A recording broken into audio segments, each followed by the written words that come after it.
बालक ज्योमेट्री में अगर चैलेंजर प्रॉब्लम आ जाए और उसे तुम ट्राई करके सॉल्व कर दो तो यार उस समय का जो सुकून होता है ना, उस समय का जो मज़ा होता है यार, अजीब लेवल का होता है, अजब लगता है उस समय।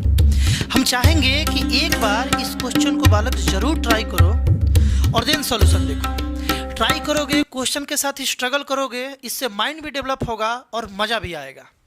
क्वेश्चन में क्या था एक बार देख लेते हैं। बांग्लादेश ओलंपियाड का ये वाला क्वेश्चन था क्लास 8 के लिए, स्टैंडर्ड 8 बांग्लादेश ओलंपियाड में ये क्वेश्चन पूछा गया था।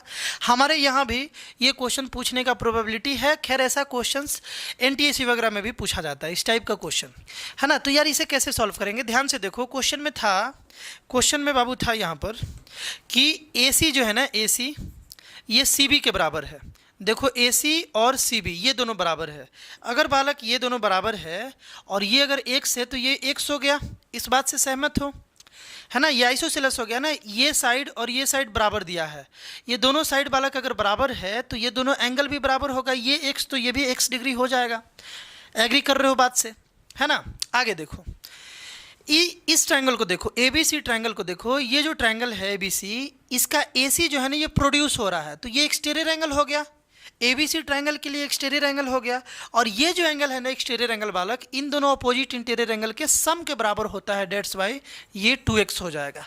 इस बात से भी एग्री हो, है ना, इस बात से भी तुम एग्री हो। अब देखो ध्यान से आगे देखो, CB BD के बराबर है। CB जो है ना, ये CB जो है बालक ये BD के बराबर है। तो ये अगर 2x है तो ये भी 2x है। आइसोसेलेस में अपोजिट साइड के अपोजिट वाला जो बालक एंगल होता है वो दोनों इक्वल होता है ना। जैसे मान लो लेट कर लो, ये तो बेसिक बात है, ये दोनों साइड इक्वल है तो ये दोनों एंगल भी इक्वल होगा। बात क्लियर है ना, ये दोनों एंगल भी इक्वल होगा। डेट्स वाई ये साइड और ये साइड इक्वल है, सो ये दोनों एंगल भी बालक इक्वल हो जाएगा। कोई दिक्कत, यहाँ तक बात क्लियर होगा तुमको। चलो अब आगे बताओ। यहाँ भी वीडियो को रोक लो और यहाँ से स्ट्रगल करो। हमको तो लगता है कि अगर ट्राई किए होगे तो यहाँ तक तो तुम रीच कर ही गए होगे। आगे देखो बालक, इन दोनों का सम देखो, x और 2x, क्या ये ना हो जाएगा बालक 3x। 2x और x को ऐड कर दिया जाए, 2x और x को ऐड कर दिया जाए तो क्या ये नहीं हो जाएगा 3x। कैसे हो जाएगा, ध्यान से सुनो। AD और B, ABD ट्रायंगल में AB साइड जो है ये प्रोड्यूस हो रहा है, आगे बढ़ रहा है, तो ये एक्सटीरियर एंगल बन गया। और ये जो एक्सटीरियर एंगल बना बालक, इन दोनों अपोजिट इंटीरियर एंगल के बराबर हो जाएगा, है ना। तो ये भी ये 3x हो जाएगा। 2x प्लस x बालक ये 3x हो जाएगा। यहाँ तक बात क्लियर है। आगे देखा जाए, BD बालक DE के बराबर है। BD जो है ना ये DE के बराबर है, तो अगेन वही बात हो गया, ये साइड और ये साइड बराबर है, ये 3x होगा, तो बालक ये भी कितना हो जाएगा, 3x हो जाएगा। क्लियर है बात। नेक्स्ट यहाँ तक देखो, यहाँ तक तो बात क्लियर है बालक। अब हम लोगों को यहाँ पर x का वैल्यू फाइंड करना है। इतना सारा हम लोग रिलेशन बना लिए। अब तुम दिमाग लगाओ और क्या हो सकता था। DE और EF भी बराबर है। DE देखो, DE बालक और EF भी बराबर है। ये दोनों साइड भी बराबर है, ये दोनों साइड भी बराबर है। बात क्लियर है ना। एक और चीज़ तुम देखो बालक, यहाँ पर बालक 3x और x को अगर ध्यान से देख रहे हो तो ये दोनों का बाबू सम ये ना हो जाएगा क्या। ध्यान से सोचो, ट्रायंगल हम जो बोल रहे हो उसको देखो ध्यान से। ADE में AD जो है बालक ये प्रोड्यूस हो रहा है, तो बालक ये वाला जो एंगल है ये एक्सटीरियर एंगल हो जाएगा। और ये जो एक्सटीरियर एंगल है बालक, ये दोनों अपोजिट इंटीरियर एंगल के सम के बराबर होगा। That's why 3x plus x यहाँ बालक 4x हो जाएगा। क्लियर है बात यहाँ तक। अब देखो मजा आएगा, ये 4x हो गया तो ये भी 4x हो गया, क्योंकि अभी अभी देखे थे ये साइड और ये साइड बालक बराबर था, ये दोनों इक्वल था, है ना।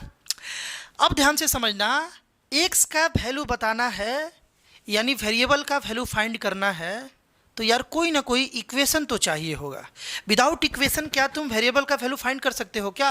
तो ढूंढो कि इक्वेशन अब कैसे बनेगा। हम ये बोल रहे थे कि FA और E ट्रायंगल में देखो, AE साइड को प्रोड्यूस किया जा रहा है ना। तो ये एंगल और ये एंगल, ये दोनों एंगल का सम बालक 50 ना हो जाएगा।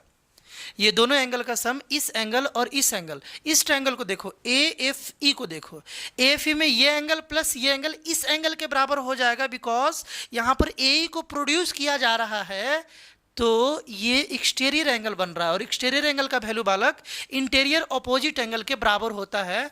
मतलब x प्लस 4x का वैल्यू जो है वो 50 हो गया, यानी 5x का वैल्यू बालक 50 हो गया, तो x का वैल्यू बालक 10 हो गया, ये 5 इस साइड जाएगा तो इसे डिवाइड कर देगा।